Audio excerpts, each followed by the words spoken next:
Tem uma vontade irresistível de saborear a melhor informação? Dos artigos de opinião até ao acesso antecipado aos Podcast Plus e muitas mais vantagens em ser assinante Observador. Desfrute de tudo como se fosse a última dentada. Não fique de água na boca e aproveite a nossa campanha limitada aos primeiros 500 assinantes. Assine agora em observador.pt por apenas 95 cêntimos por semana. É o preço de um pastel de nata.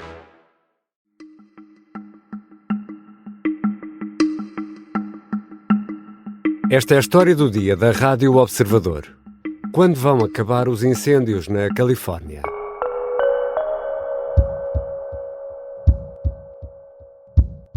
We've got 3 days of red flag warnings. Part of that is a particularly dangerous situation red flag warning. Now, that's something that usually gets issued every 5 to 10 years. We've had 4 now of these PDS red flag warnings this year alone. No Good Morning America da ABC é reforçado o aviso para vento forte, muito forte, uma situação de alerta vermelho, algo que ocorre a cada 5 ou 10 anos, mas desde o início deste ano já foram registados 4 alertas vermelhos. Vento que alimenta os incêndios devastadores.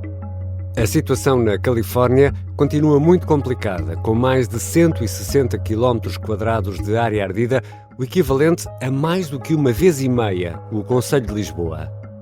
Mais de 25 mortos, um número com tendência para aumentar, dezenas de desaparecidos, milhares de deslocados e desalojados e milhões, muitos milhões de prejuízos. Quando poderá, afinal, este fogo ceder? É a grande pergunta que temos para o climatologista Carlos da Câmara, professor na Faculdade de Ciências da Universidade de Lisboa.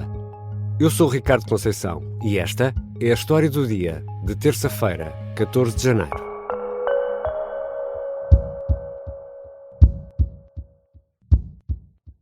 Bem-vindo, professor Carlos da Câmara. Com todo o gosto, cá estou mais uma vez para falar para a história do dia. Exatamente, obrigado, professor. Só para nos situarmos, na Califórnia, nesta altura, estamos no inverno.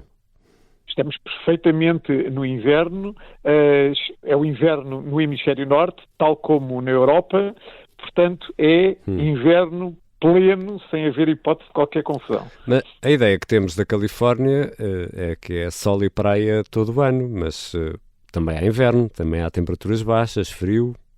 Claro, a Califórnia tem aquilo que se chama um clima mediterrâneo e que no fundo é um bocadinho parecido com o nosso. Se eu olhar para o ciclo da temperatura, as temperaturas oscilam nos meses de inverno, portanto, dezembro, janeiro, fevereiro, nunca vão abaixo dos 10 graus em média, não é? Média climatológica de 30 anos, e depois quando se chega ao verão, portanto, lá para julho, agosto, também nunca sobem acima dos 25 graus. Portanto, no fundo, é um clima ameno. Por outro lado, há também um ciclo da precipitação muito pronunciado, com precipitações mais abundantes nos meses também de dezembro, janeiro, fevereiro, que andam aí, não excedem os 100 milímetros, andam por aí pelos 90, talvez, um número dessa ordem, e depois quase que desaparecem no verão, um pouco como em Portugal. Portanto, no fundo, este regime da precipitação é um bocadinho aquilo que favorece os grandes incêndios, não é? Porque há precipitação que leva, durante o inverno, primavera, que leva ao desenvolvimento de vegetação, e depois a seguir há uma seca, não é? Que faz com que haja biomassa estressada. Mas o que é interessante aqui é perceber que houve incêndios em pleno inverno. Exatamente. Em Portugal também acontece, atenção. Exatamente, sim. Mas algo que os incêndios por cá nos ensinaram é a chamada regra dos 30. Quando temos mais de 30 graus, menos de 30% de umidade e ventos a mais de 30 km por hora, sabemos que temos aqui condições favoráveis à ocorrência de incêndios. Na Califórnia, aqui neste caso específico, não tivemos esta regra dos 30, ou tivemos? No fundo é como em Portugal. Quando eu tenho incêndios, por exemplo, em fevereiro, março, que como sabe é uma época em que também há incêndios em Portugal, também aí é normalmente a regra dos 2,30, se quiser, que é normalmente eu ter baixa umidade, não é? que é o que aconteceu na Califórnia, né? Portanto, a umidade estava baixíssima, e ter ventos muito intensos, que também foi aquilo que aconteceu na Califórnia. Portanto, o que acontece é que só estes dois fatores, sobretudo associados a uma seca, é que é preciso não esquecer que a Califórnia, na parte sul da Califórnia, não chove praticamente desde outubro. E, portanto, nós tínhamos uma vegetação muito estressada. Portanto, vegetação muito estressada com ventos secos e muito fortes é uma combinação letal. Portanto, nem precisa de temperatura elevada para originar isto a que estamos a assistir. E há alguma ideia do que poderá estar na origem destes incêndios? No fundo, quer dizer, sabe-se que cada um deles teve uma ignição, discute-se a ignição poderá ter tido origem portanto, elétrica, não é? Portanto, na rede de transporte de eletricidade, que os ventos tenham feito fios tocarem-se, de que saíam algumas faúlhas, ou ter sido um fogo negligente, ou até eventualmente ter sido mesmo criminoso, não é? Mas o que eu acho que é importante aqui perceber-se é que isso é uma questão que é relevante do ponto de vista, digamos, criminal, claro, até do ponto de vista de responsabilização, mas o problema não está aí. O problema está em como é que se explica que uma ignição ou duas ignições possam ter levado a um incêndio desta magnitude. Como dizia, de resto, o Stephen Pine para o Los Angeles Times ontem ou anteontem, ele dizia, no fundo, quando ardeu praticamente Chicago inteiro, e que se falava no mito da vaca, da senhora não sei quantas, não é, que tinha derrubado uma candeia e foi aí que começou o incêndio. Não é isso que é importante. O problema é porque é que um incêndio provocado por uma vaca deu cabo de grande parte de uma cidade, não é? Aqui é um bocadinho o mesmo problema. É porque é que estas condições meteorológicas e uma ignição levam a um desastre de proporções inacreditáveis. Eu já quero falar consigo também sobre a questão da vegetação e, no fundo, da biomassa que está disponível para arder e do ordenamento do território. Antes queria tentar perceber consigo, porque é professor universitário, climatologista, a importância dos ventos de Santa Ana. Que ventos são estes, professor? Ora bem, estes ventos são ventos usuais, portanto são conhecidos há muito tempo, não é? Há centenas de anos, não é? O que há de extraordinário aqui é que não costumam ter esta intensidade em janeiro. Mas estes ventos, como é que se originam? No interior da Califórnia há uma região alta e plana e bastante desértica, que no inverno, portanto, e quando eu digo inverno, pode ser final do outono, em outubro, novembro, fica bastante fria e normalmente cria-se aí um centro de altas pressões. E então o que acontece é que, como se trata de um sítio muito frio, o ar que aí está é bastante frio. O que acontece é que, como há um centro de altas pressões, esse ar sai dessa região na direção da costa e, por gravidade, porque ele é frio, é mais denso, começa a descer pela encosta. Quando desce pela encosta, ele vai se tornando mais seco por compressão. Porquê? Porque quando o ar desce, a pressão aumenta, portanto, tal e qual como num pneu de bicicleta, vai aumentar a sua temperatura. Quando eu digo aumentar a sua temperatura, evidentemente em termos relativos, mas sobretudo vai se tornar extremamente seco. E acelera por gravidade, não é? Portanto, no fim de contas, ele desce mesmo, não é? Portanto, pela encosta, atingindo velocidades enormes. Ora bem, estes ventos sempre existiram e sempre estiveram na origem de incêndios. O problema aqui é que foi fora da época, por um lado, e por outro lado, conjugou-se com uma vegetação extremamente estressada. Ao mesmo tempo, uma vegetação muito abundante. E porquê? E aí entram, por exemplo, as alterações climáticas. É que as alterações climáticas estão ligadas à existência de maior energia na atmosfera, exatamente por causa dos gases com efeito de estufa.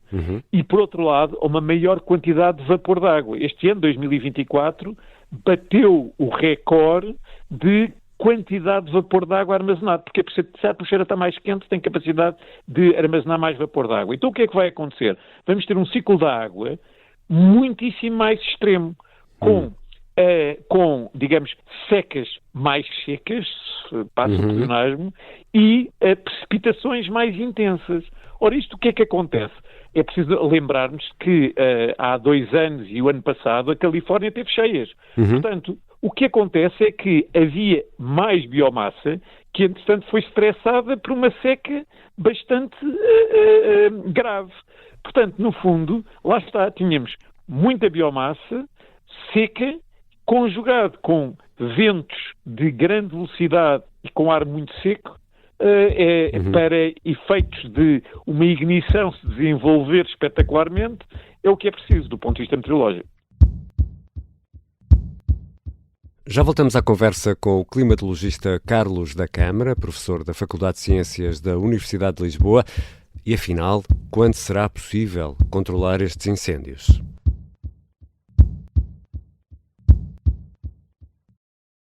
Ou tinha falecido, ou tinha sido preso, ou tinha emigrado voluntariamente no Parava.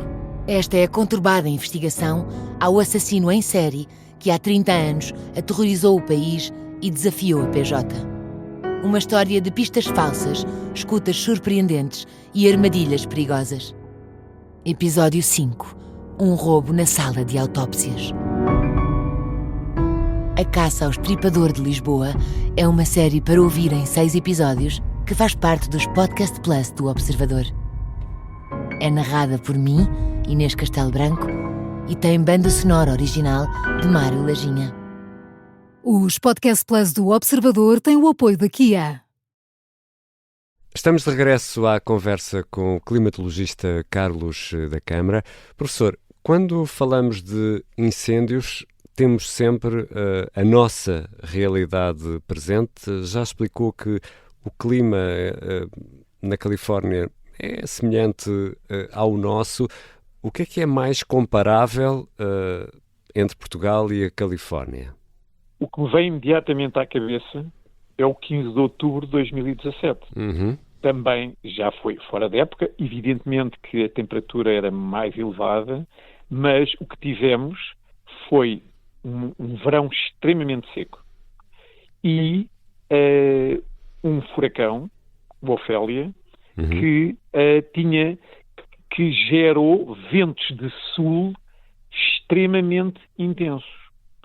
Portanto, tivemos, no fundo, ventos invulgares para a época, com uma direção completamente invulgar, que era de sul, o que fez com que grandes manchas florestadas, como as de Leiria e de Aveiro, que têm uma direção sul-norte, tivessem expostas a ter incêndios de uma magnitude muitíssimo grande. Mais ainda, se olharmos para as manchas, foram centenas de quilómetros consecutivos de área queimada. E, portanto, cá temos um aspecto em que eu acho que há algo em comum com a Califórnia, que é um evento meteorológico completamente fora da época, ligado a algo que não é habitual, neste caso foi o furacão, não é? Que levou a ventos extremamente intensos e com uma direção invulgar para Portugal para aquela época. Portanto, no fundo, temos algo muito parecido. E uma vegetação também estressada por exposição a um longo período de seca. O professor Carlos da Câmara é climatologista, não é bombeiro, mas deixe-me fazer-lhe esta pergunta. A forma como se combatem os incêndios na Califórnia é muito diferente da nossa? Como deve calcular, eu tenho tido alguns contactos e é extremamente interessante o que tem vindo, não é? Portanto, das discussões. Há uma diferença muito grande, é que na Califórnia, como dizia o José Miguel Cardoso Pereira, do Instituto Superior de Agronomia, anteontem, o que é um bocadinho de se espantar que na Califórnia se dê tão pouca atenção à prevenção e, sobretudo, ao problema dos combustíveis. Na realidade, a Califórnia tem corpos de bombeiros muito bons, aposta-se muito no combate, mas o problema é que, quando os incêndios atingem esta dimensão, não há combate possível. Claro. E se reparar, a discussão neste momento na Califórnia é por um lado, se os bombeiros, não é, que tiveram um corte de financiamento, enfim, que houve esse problema, o problema da água, que a meu ver é um problema, digamos, de menos importância, porque quando os fogos atingem esta magnitude não há água que valha, não é? Claro. Mas o problema que se põe é um problema de gestão do combustível.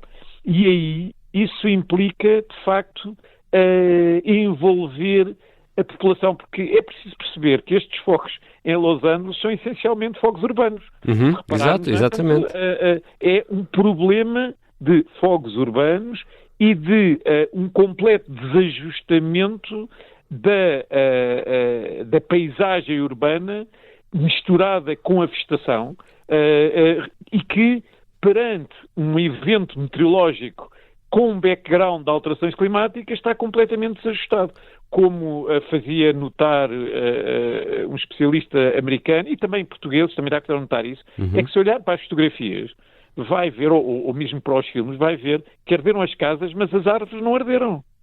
Continuamos a ver muitas copas, não é, de árvores, portanto, ou seja, a biomassa é a biomassa rasteira que é típica, não é, portanto, da construção americana. E outro aspecto muito importante é que a propagação do fogo foi essencialmente devido a projeções. Portanto, com ventos bastante intensos, pode haver biomassa incandescente, não é, que anda quilómetros e, portanto, no fundo, a propagação, não é feita desta forma, ou seja, há que mudar radicalmente a forma como se tem habitações e, sobretudo, como se gera o combustível nos subúrbios de LA, não é? Até porque os materiais de construção nos Estados Unidos são diferentes. Nós apostamos mais na alvenaria, não é? E apesar de tudo...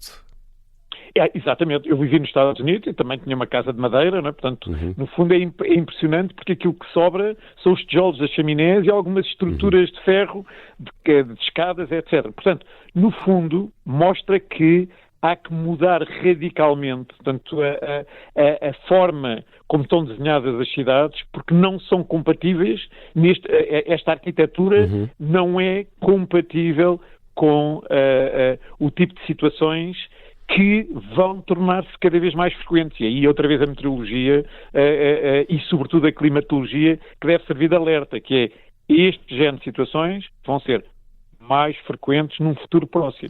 E estamos a gravar esta conversa ao final da tarde de segunda-feira. Professor, o que é que nos dizem as previsões meteorológicas para esta terça-feira, dia em que publicamos este episódio da História do Dia, e também para os próximos dias, para a Califórnia?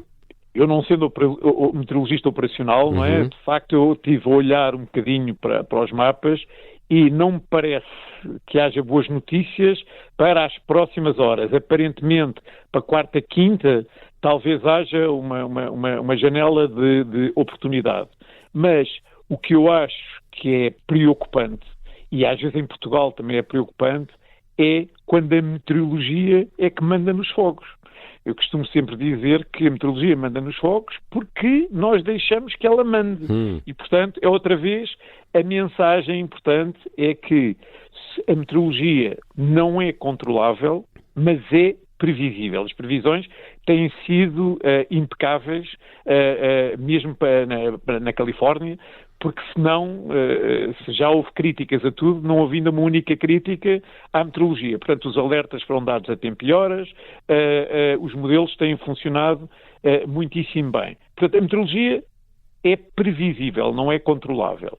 Mas a parte de biomassa, a parte de vegetação, a parte de paisagem, essa é gerível.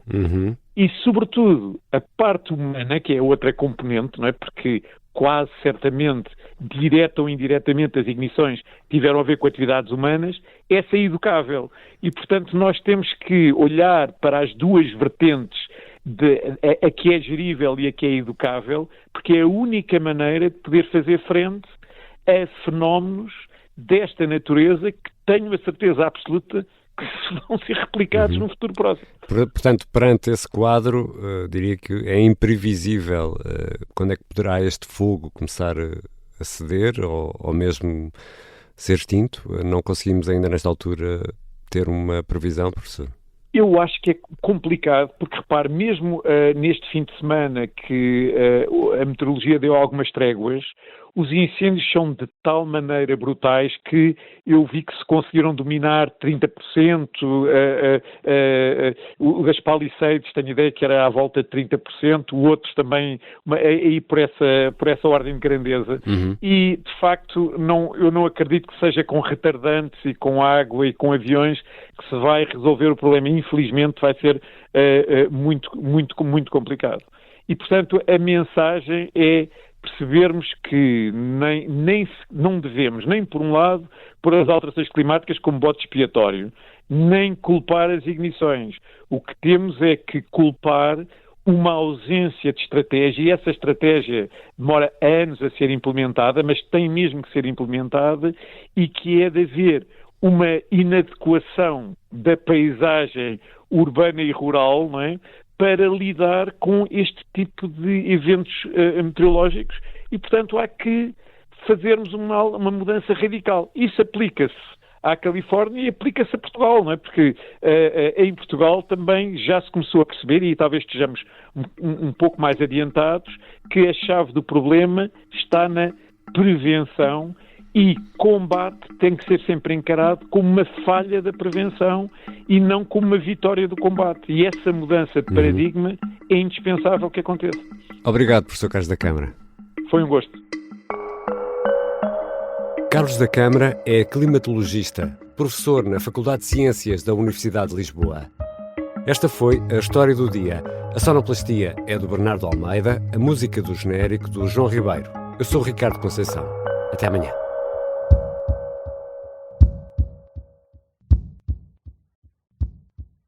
Se gostar deste podcast, pode seguir, dar 5 estrelas e comentar o episódio na Apple Podcasts ou no Spotify. Pode também subscrever e gostar no YouTube. Assim recebe uma notificação sempre que houver um novo episódio.